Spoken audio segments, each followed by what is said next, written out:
Jadi, kelompok kami akan membahas tentang rancang bangun ekonomi dalam Islam. Ekonomi Islam merupakan suatu sistem ekonomi yang dibangun atas dasar nilai-nilai dan prinsip-prinsip syariah yang bersumber dari Al-Quran, hadis, ijma, dan qiyas. Rancang bangun ekonomi Islam menempatkan manusia sebagai khalifah di muka bumi yang memiliki peran untuk mengelola sumber daya dengan bijaksana. Dalam pandangan Islam, kegiatan ekonomi harus dijalankan dalam kerangka halal, adil, dan tidak merugikan pihak lain. Karena itu, prinsip-prinsip seperti larangan riba dan masyir menjadi dasar penting dalam perancangan sistem ekonomi Islam. Yang pertama, perbedaan sudut pandang mazhab Bakir.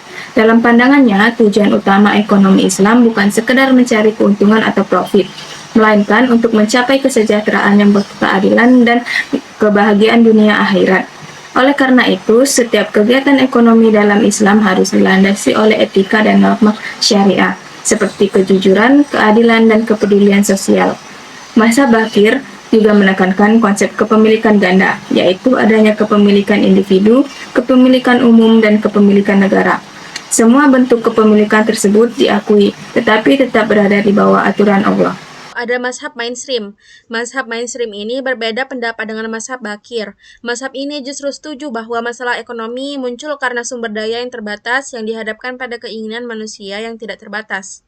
Keterbatasan sumber daya memang ada, bahkan diakui oleh Islam, dan sabda Nabi Muhammad SAW bahwa manusia tidak akan pernah puas bila diberikan emas 1 lembah.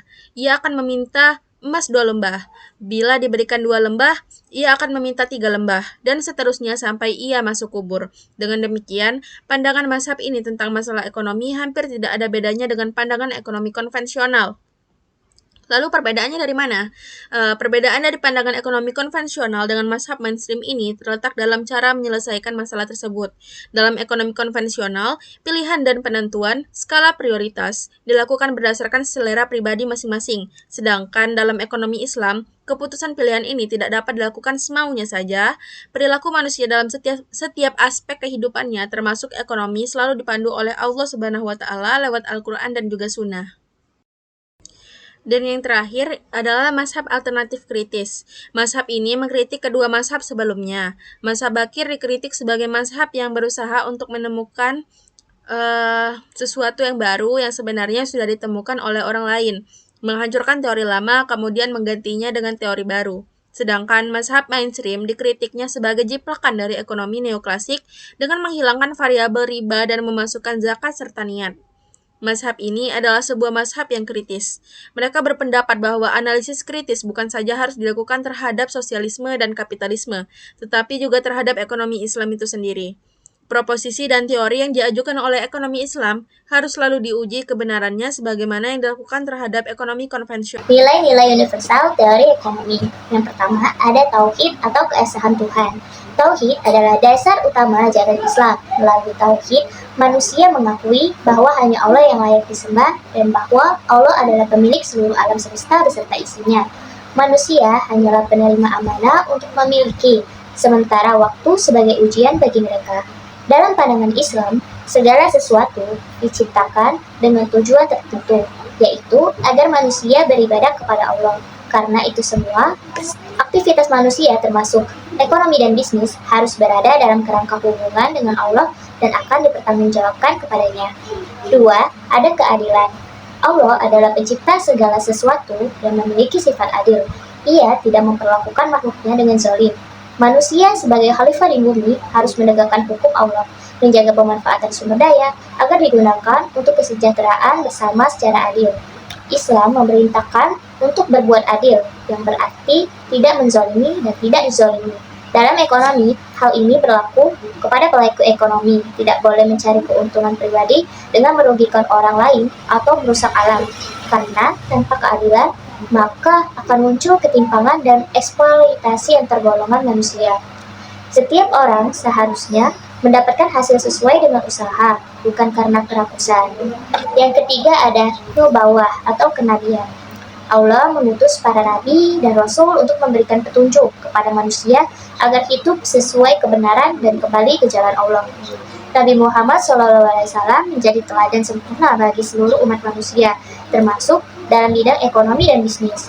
Nilai-nilai utama yang harus diteladani adalah Satu, sidik, benar atau jujur. Yang kedua, amanah atau tanggung jawab. Yang ketiga, fatona, kecerdikan, kebijaksanaan, intelektualitas.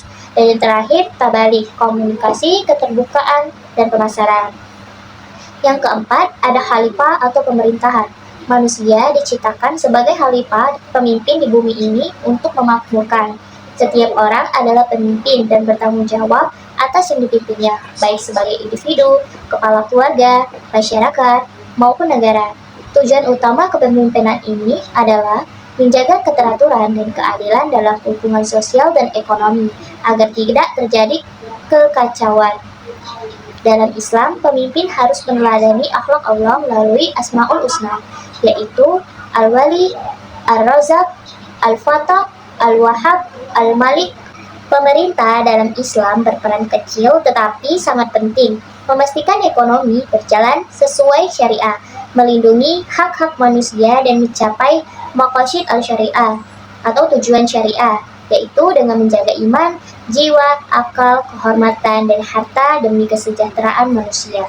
Yang kelima, ada ma'ad atau hasil. Ma'ad berarti kembali, yaitu keyakinan bahwa manusia akan kembali kepada Allah setelah kehidupan di dunia. Hidup di dunia hanyalah sementara dan menjadi tempat untuk beramal sebagai bekal menuju akhirat, karena akhirat jauh lebih baik dan kekal. Manusia diciptakan untuk berjuang, dan setiap perbuatannya akan mendapat balasan, baik kebalasan dibalas dengan pahala, kejahatan dengan hukuman. Dalam ekonomi Islam, nilai ma'ad menanamkan kesadaran bahwa tujuan bisnis bukan hanya mencari laba dunia, tetapi juga keuntungan akhirat. Menurut Imam Al-Ghazali, mencari profit diperbolehkan agama selama dilakukan dengan niat dan cara yang sesuai dengan syariah. Nah, tadi kan udah dijelasin nih oleh Saudari Desi terkait dengan nilai-nilai universal teori ekonomi, yaitu ada 5. Yang pertama at-tauhid, yang kedua al-ad, yang ketiga nubuwah, yang keempat khilafah, dan yang terakhir ma'ad. Nah, di sini saya akan membahas materi selanjutnya, yaitu prinsip-prinsip derivatif dan ciri-ciri sistem ekonomi Islam. Nah, apa sih prinsip derivatif itu? Prinsip derivatif adalah metode atau dasar yang membentuk sistem ekonomi Islam, yang meliputi multi-type ownership atau kepemilikan multijenis. Yang kedua, freedom to act atau kebebasan bertindak, dan yang terakhir social justice atau keadilan sosial. Nah, dalam konteks keuangan, derivatif adalah kontrak yang nilainya bergantung pada aset lain seperti saham atau obligasi. Nah, di sini derivatif memiliki fungsi sebagai instrumen untuk mengatasi risiko atau spekulasi. Nah, kemudian ciri-ciri dalam sistem ekonomi Islam terbagi menjadi 3. Yang pertama yaitu multi-type ownership atau kepemilikan multijenis. Dalam ekonomi Islam, kepemilikan itu terbagi menjadi 3, yaitu kepemilikan individu, kepemilikan masyarakat, dan kepemilikan negara, di mana ini tidak hanya sekedar hak, melainkan juga diiringi dengan tanggung jawab untuk tidak menimbun kekayaan dan untuk berbagi dengan orang lain seperti melalui zakat, wakaf, dan hadiah. Kepemilikan multijenis ini berasal dari nilai-nilai at-tauhid dan nilai-nilai al-ad atau nilai-nilai ketauhidan dan keadilan, di mana seluruh barang-barang yang ada di muka bumi, baik itu di langit ataupun di bumi, merupakan hak dari Allah. Dan kita sebagai manusia memiliki tanggung jawab untuk menjaga dan melestarikannya, di mana agar tidak terjadinya kerugian atau kezaliman, maka hak-hak tersebut harus dilindungi oleh negara, dan pemerintah memiliki tanggung jawab untuk membuat suatu pemerataan agar terpenuhinya semua kebutuhan masyarakatnya. Yang kedua yaitu freedom to act atau kebebasan bertindak, di mana individu memiliki kebebasan dalam melakukan aktivitas ekonomi, namun dibatasi oleh syariat Islam, di mana syariat Islam memiliki batasan dan atau melanggar untuk tidak melakukan praktek bunga atau riba, dan maisir atau perjudian, dan gharar atau ketidakpastian. Nah, freedom to act atau kebebasan bertindak ini merupakan nilai-nilai yang berasal dari an-nubuwah atau sifat-sifat Nabi, yaitu sidik, fatonah, tablik, amanah. Yang terakhir yaitu social justice atau keadilan sosial, di mana sistem ekonomi Islam bertujuan untuk menciptakan keadilan sosial dan kesejahteraan bagi semua pihak, baik pihak pemerintah maupun pihak masyarakat. Ini mencakup distribusi kekayaan yang adil, penegakan hak-hak masyarakat, dan memastikan bahwa kegiatan ekonomi tidak menimbulkan kerugian atau kezaliman bagi siapapun. Nah, Dalam ciri-ciri yang terakhir ini merupakan atau berasal dari nilai-nilai al-khilafah dan ma'at, di mana pemerintah memiliki tanggung jawab untuk mendistribusikan sumber daya alam ini secara merata, agar tidak ada masyarakat yang dirugikan atau tidak ada masyarakat yang merasa keberatan, dan seluruh masyarakat merasakan kesejahteraan sosial dan kebutuhan masyarakat semuanya terpenuhi. Baik, terima kasih Fajri atas pemaparan materinya. Dan selanjutnya saya akan membahas perilaku Islami dalam perekonomian. Akhlak merupakan perilaku Islami dalam perekonomian, menjadi landasan teori yang kuat, serta prinsip-prinsip sistem ekonomi Islam yang mantap. Namun, dua hal ini belum cukup karena teori dan sistem menuntut adanya manusia yang menetapkan nilai-nilai yang terkandung dalam teori dan sistem tersebut. Dengan kata lain, harus ada manusia yang berperilaku berakhlak secara profesional dalam bidang tertentu yakni ekonomi. Baik dia berada pada posisi produsen, konsumen, pengusaha, karyawan, atau sebagai pejabat pemerintah sekaligus. Karena teori yang unggul dalam sistem ekonomi yang sesuai syariah sama sekali bukan merupakan jaminan bahwa perekonomian umat Islam akan otomatis maju. Sistem ekonomi Islam hanya memastikan bahwa tidak ada transaksi ekonomi yang bertentangan dengan syariah. Tetapi cemera bisnis bergantung pada man behind the gun ya. Karena itu pelaku ekonomi dalam kerangka ini dapat saja dipegang oleh umat non-muslim. Perekonomian umat Islam baru dapat maju bila pola pikir dan pola laku muslimin dan muslimat sudah itqan atau tekun dan ihsan atau profesional. Hal ini mungkin salah satu rahasia sabda Nabi yang berbunyi, sesungguhnya aku diutus untuk menyempurnakan akhlak.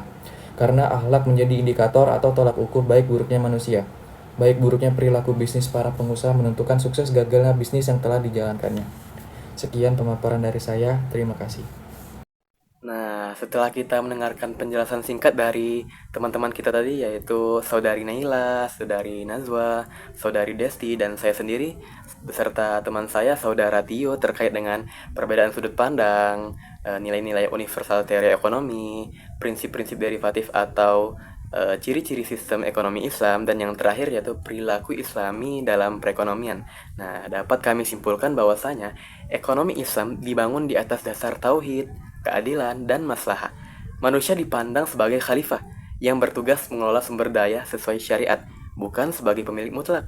Setiap aktivitas ekonomi diarahkan untuk mencapai kesejahteraan bersama dengan menghindari praktik yang dilarang seperti riba, gharar, dan maisir. Rancang bangun Islam menyimbangkan peran individu, pasar, dan negara dalam koridor moral dan etika Islam. Negara berfungsi menjaga keadilan dan pemerataan, sementara pasar berperan mengatur mekanisme distribusi secara efisien. Tujuan akhirnya bukan hanya kemakmuran materi, namun juga tercapainya falah, kebahagiaan, dan kesejahteraan dunia beserta akhirat. Terima kasih. Kami dari kelompok 10 mengucapkan permintaan maaf apabila ada kata yang salah, dan kepada Allah kami memohon ampun. Wabillahi taufik wal hidayah. Wassalamualaikum warahmatullahi wabarakatuh.